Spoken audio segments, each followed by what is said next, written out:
with Wallace!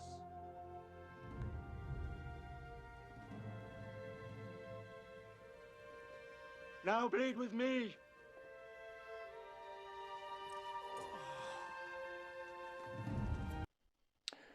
Welcome back to Lessons for Life. It's the Saturday night phone in, and tonight we are talking Scottish independence, and we're going to learn a little bit about Scotland. It's an ancient country, an independent nation with an identity of its own and a limited amount of autonomy. Nicola Sturgeon has been politicising the COVID-19 emergency, and at the moment Scotland has different regulations from what we have down here in England. But I've got Craig with me. Craig, welcome back. I did have Craig. Craig, are you there? Yeah, I'm here. Good man. Let's go. Yeah, we're hearing you loud and clear. And let's just start at the beginning. Why does Scotland have a different identity from England? When did this begin? When did the two nations start? Has there always been a Scotland? Well, back in the Middle Ages,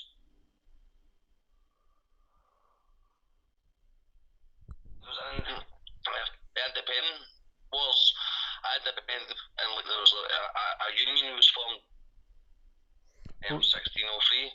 We had the Act of Union, right?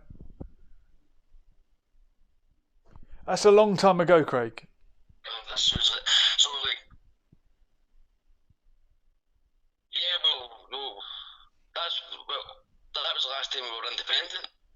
And you want to go back 400 years and have a fully... What would an independent Scotland even look like? Is it going to be a republic? I've heard you're going to keep the Queen. What's the point in... The same way it looks just now. So what's the point of having it then?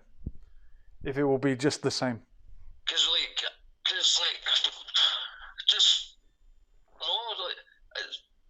just want to be... We want things out in the country, and like we're having to answer the English. Recognise them. Myself, I don't recognise. You don't recognise England's autonomy over Scotland? None. But the majority of Scottish people voted to remain part of the UK, right? Or do you dispute that as well? Well, so this 100%. I've had access to be able to show you pictures and stuff like where it's showed clear yellow piles and stuff like that, and the margin's so close. It was like something like 46.5 of the population was. Yeah, it was close, but it. Supposed people that vote. The no vote got over the line, right? I mean, that is democracy. Look, we're having trouble with Craig. Yeah. Craig, it's not a great line, but we will persevere. But give me some information about the history of Scotland and how it became part of the United Kingdom, and why you think that was unfair back then, and it's something that should be undone now.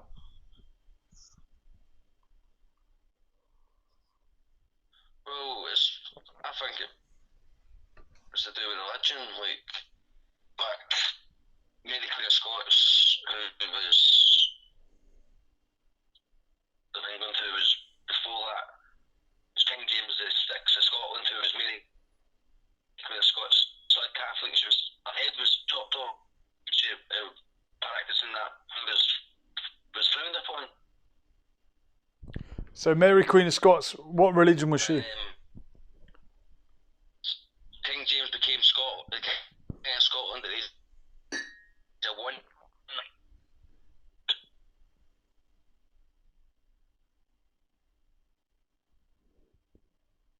You know what, Craig? Unfortunately, Craig doesn't have a great line. Craig, if you are able to give me a call on the landline number, it's 07491 751 or maybe anyone else can give me a call and tell me why Scotland should or shouldn't be an independent country. And I've got some information that I might like to share with you. Quest for the grave of Scotia, the Pharaoh's daughter who founded Scotland and Ireland. So the mythical origins of the Scots are in Ireland, and prior to that, it is believed that Scotia, an ancient Egyptian pharaoh's daughter, made her way from ancient Egypt all the way across North Africa and up the Atlantic coast into Ireland, and the Irish people are descended from this ancient Egyptian pharaoh, and the Scottish people are descended from people that left Ireland and invaded or settled in northern Britain, in what became known as Caledonia. So these are very sort of apocryphal mythological stories. We don't know how much is actually factually true, but there is certainly a belief that the Celtic people in Scotland and Ireland originated from ancient Egypt, and I find that a fascinating idea. And throughout the Roman times, Ireland was actually known as Scotia Major, Big Scotland, and Scotland was known as Scotia Minor. So there's been a lot of exchange of population. Recently, George Galloway, who's completely against Scottish independence, was alleging that it was the Scots who first colonised Ireland, and during the Ulster plantation it was mostly Scottish planters that were sent to Ulster in order to forge this Protestant majority that might quell the rebellious native Irish that were living there. So he was alleging that this was some kind of Scottish plot, Scottish expansionism in Ireland. But of course, long before any Scots settled in Ireland, it was the Irish settling in Scotland. Even the native Gaelic language in Scotland, the Gaelic language which is alive and well in Scotland, particularly in the Highlands, is known to originate in Ireland. And in the Scots dialect, known as Lallans or Lowlands, this sort of Scottish-English hybrid language, is it a language, is it a dialect? We don't know. In their vernacular, the Gaelic language is known as Ersh, or in other words, Irish. So there has always been this acknowledgement that the original people of Scotland were from Ireland. And that would be uncomfortable information for some people. For some of the sectarian types who sing things like the famine song and talk about wanting people to go home, and the famine is over, why don't they go home? It's very ironic that you would want to expel Catholic people from a country and send them back to Ireland when all the peoples of Scotland, Catholic or Protestant, will have some kind of lineage traceable back to Ireland one way or another. And I've mentioned before that De Rata, this kingdom spanning Scotland and Ireland, it lasted for hundreds of years. And the Irish Sea and that short how long is it? A shortest span, something like 18 miles between Ireland and Scotland, and you can see across it on a clear day. This acted as something of a passageway rather than a barrier, much like the Atlantic coast.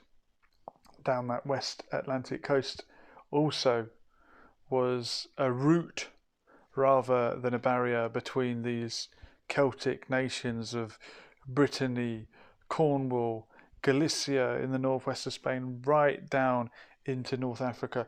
So this is where some of the mythology might well tie in with factual historical events. I'm not saying the Irish really are descendants of a ancient pharaoh's daughter. There she is. But there is always some truth in the myth. Yeah, there has been a number of assertions. What do we say there? That Scotland had an ancient Egyptian connection. One of the most popular is the legend of Queen Scotia, who founded present-day Scotland with her husband, Gaetholos. Yeah, this is where we get the word Gaelic from, and that's a Greek version of his name, the husband. According to the legend, Scotia was the daughter of one of Egypt's pharaohs, including Ramesses II and several others. And it is clear that Scotia was of African descent. So if you're from Scotland or Ireland, you better not be racist, because your ancestry may go back to ancient Egypt. But didn't we all come from Africa anyway?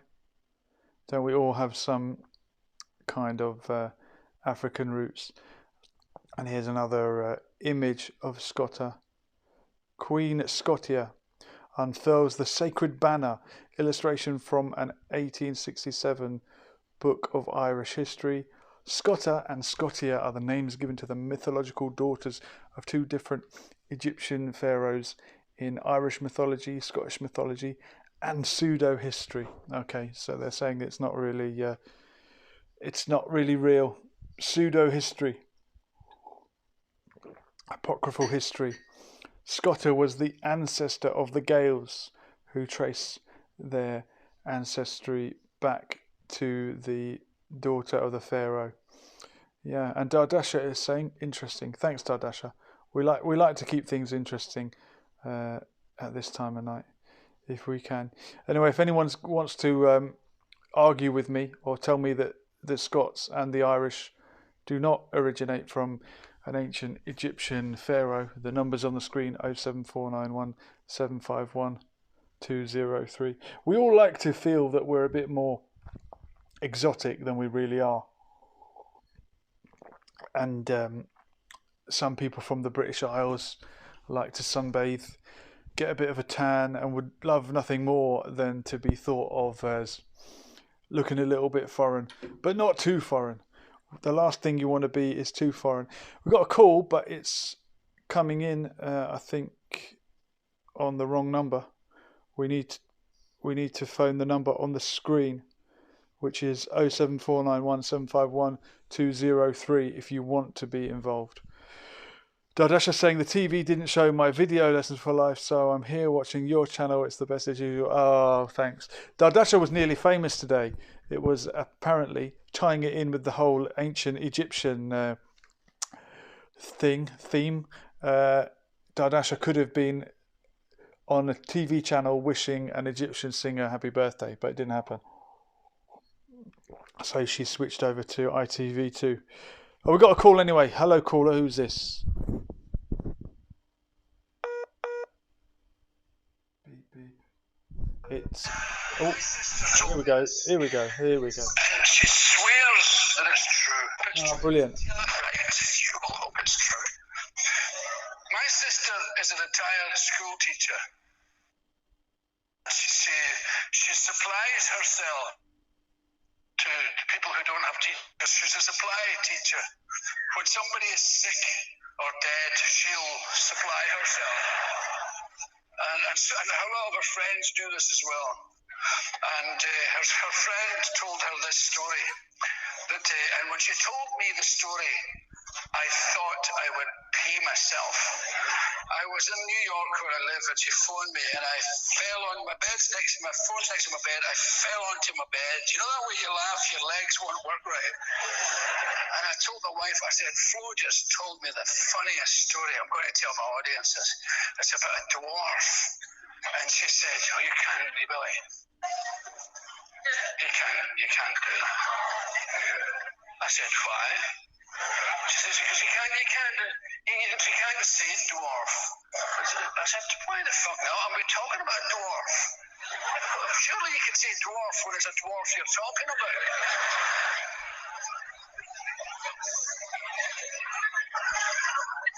She says, they're little people. I said, but little people and dwarfs. There's a difference between a little person and a dwarf. One of them's a fucking dwarf. Sorry about the language. Which one it fucking is?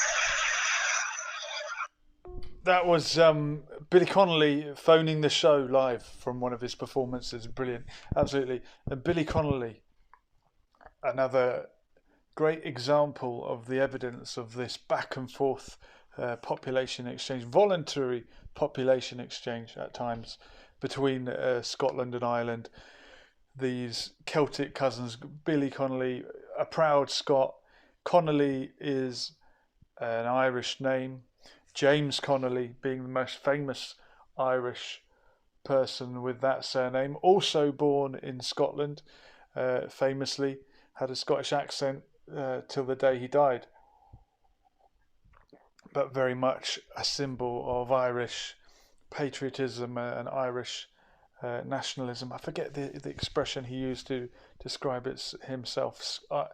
Irish, Scottish iron forged with Irish blood, forged with Scottish steel. I'm butchering it. Someone will know the exact quote that James Connolly used to describe his identity. But yeah, this is someone comfortable with the Scottish and Irish identity, and it is such a shame at times when they are portrayed as being at odds with each other, and people who have, I won't say adopted, but clung to some kind of an Ulster Scots heritage as if that's a way of being something other than Irish.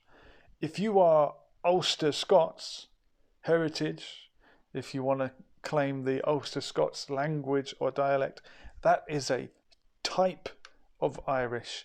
That is a particular type of Irish, and you should be proud to be part of the fabric that is woven into Irish history, that includes the Anglo-Normans, the Vikings at some point, although Brian Boru turfed them out, the Gaelic heritage, and all the other waves of immigration into and out of Ireland, back and forth.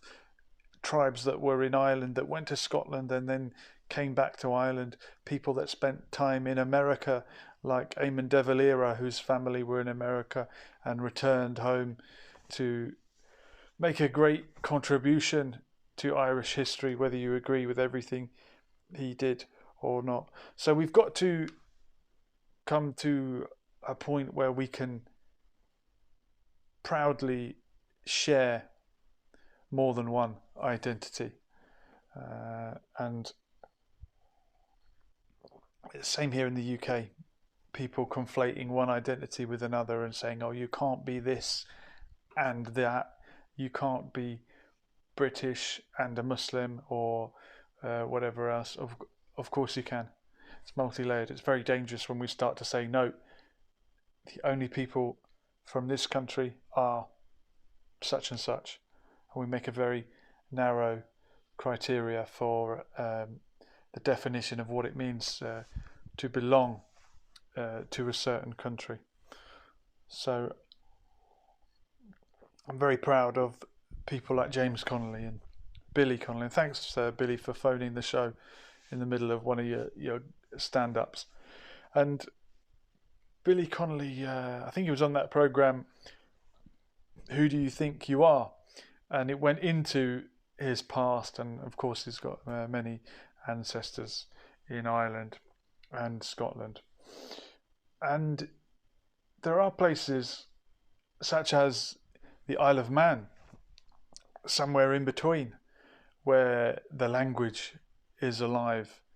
The Gaelic language, Manx, being the local variety there. And this language is mutually intelligible from if you're an Irish speaker from Ireland or a Scots Gaelic speaker from Scotland, you could understand Manx. And there was a very famous storyteller. He was the last living Mongolot, as in monolingual, only speaking Manx person, and he passed away. But the language is, thank God, alive, and every effort should be made to keep these local languages alive. And Welsh and Cornish also. I think Cornish has had something of a rebirth as well, a renaissance. The last native speaker of Cornish did pass away, but there are people that have revived the language, and this is a wonderful thing. HK Stocks is in the chat. Evening, sir. Thank you. And HK Stocks, if you're a fan of information, which I claim to be, and we all should be, subscribe to his channel, HK Stocks. He's got a lot of splendid documentaries. You'll be amazed at what you can find. And I do love delving deep into history, and as you can tell tonight, I've gone a little bit into apocryphal history and that fine line between what is factually correct and what is mythological. I can remember as a young kid traipsing around the Giant's Causeway, and you're learning about this mythical giant Finn McCool, who yet again, the link between Ireland and Scotland, it is said that he tried to build this causeway that would reach all the way to Scotland, and in the middle he had a battle with another giant, and hence we got this perfect hexagonal rocks in the stone. I mean, it's probably a volcanic reaction, but there is some truth in every myth, and I think there might have been giants a long time ago. It's me, so it is. In the chat is saying Red Branch Knights. It's me, so it is. I sense you would know something about Finn McCool and Ulster's rich history. What was the name? Pop quiz. What was the name of the giant that Finn McCool was fighting with when he famously built the Giant's Causeway, which starts in the North Antrim coast and was meant to head all the way to Scotland? I can't remember the name of the other giant. I guess Finn McCool must have defeated him then, if we can't remember the name of the loser. And if you watched one of the recent videos on here about Irish history, we mentioned Cú Chulainn, the ancient warrior from Ulster, who is claimed by both sides along the political divide in Ireland. On the one side, the loyalists have him as a defender of Ulster from Irish attacks from outside, from the south, from Munster and Connacht, and the Irish nationalists obviously celebrate him as part of Irish history. But I think it's great just that this character from Ulster's history is celebrated. And someone picked me up recently on my very biased political language when I used terms like the 6 counties and the north of Ireland. And you're right, I am biased. I'm the first to admit it. But anyone else who has differing views, you're welcome. Please, you're more than welcome here. And he said, it's Northern Ireland, correcting my use of the term. And then he put, what's the abbreviation? FGAU, which I had to think about it for a moment. And then I worked it out. FGAU, for God and Ulster. So why is someone who is so proud of Ulster and bringing God into it referring to Northern Ireland, which is, it's not even 100 years old yet, and is something of a man-made creation, a gerrymandered statelet? Whereas Ulster, I mean, the Ulster Unionist and Ulster loyalism was never about Northern Ireland. I think they might even have been reluctant to have the name Ireland in the title of their newfound statelet.